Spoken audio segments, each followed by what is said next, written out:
So I recently thought of getting Xbox Game Pass for the first time in my life, and let me tell you, this was the worst decision I made, and yeah, I was technically scammed by Xbox Game Services. So on February 1st, I ended up purchasing the pass, and it was mind-blowing. The thought of having hundreds of games for a fee, including day one access to games like Avowed, Indiana Jones, felt like a dream too good to pass up.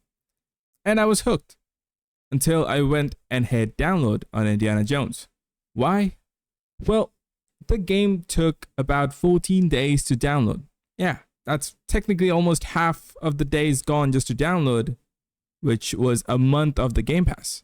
And the same game, if it was downloaded on Steam, it would have taken me no more than 1 hour 30 minutes. Now you might be saying 14 days is crazy and that maybe my internet speed. Well, no, let me tell you the whole story of what exactly happened and then you can judge me. So the first speed I was getting from Xbox Game Services was about 0 bytes, which later then went to 900 kilobytes, and also not to mention the frequent disconnects. However, on the 6th day, I got the yellow error death message, and at this point, it was about 80% downloaded. And if people don't know what the yellow error death message is, basically it is either your files are corrupted or the connection between the server is disrupted or something that I've tried everything from Google, YouTube to try and fix this issue, but to no avail, nothing worked. And the only other option was to re-download the whole goddamn game. And I did, which is how we came to the number of it took 14 days to download Indiana Jones.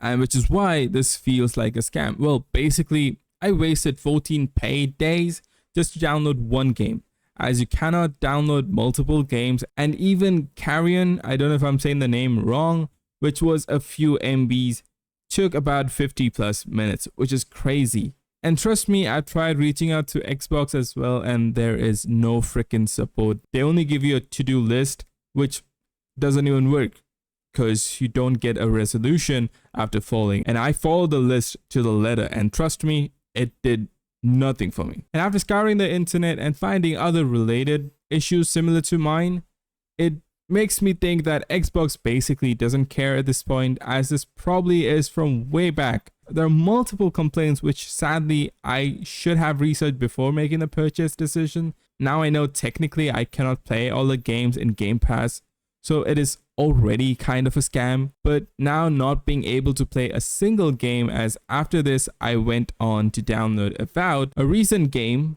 just to check if the issues have been resolved. And to Xbox credit, they had rolled out an update which did increase the speed a bit, so the download was a little bit quicker than Indiana Jones, as the speed shot up to about 10 MB per second. And just for reference, my internet speed is about 250 Mbps, and this still ended up taking about 5 days, with frequent disconnects still being a problem, which is honestly an insane thing in 2025. Well, Xbox, at this point, just take my money for the services, but please, for God's sake, fix the download speed issues, as this is not on the consumer end. I mean, Steam and PlayStation Plus, I have used both of them and I can download a GB under a minute, but Xbox, it takes me an eternity. This shouldn't still be a problem at this day and age. Honestly, if not a scam, I don't know what to call it, but hopefully this situation makes you aware before you think of making a purchase decision. And that's basically why I think I got scammed. But yeah, Xbox, if you watch this, fix it, please. Now, I have no idea about the console users, but don't forget to comment it down below so we know what exactly the things are on that side of things. But yeah, do let me know what are your experiences with the Xbox Game Pass services and how did it fare for you. Yeah, that's about it. Peace out.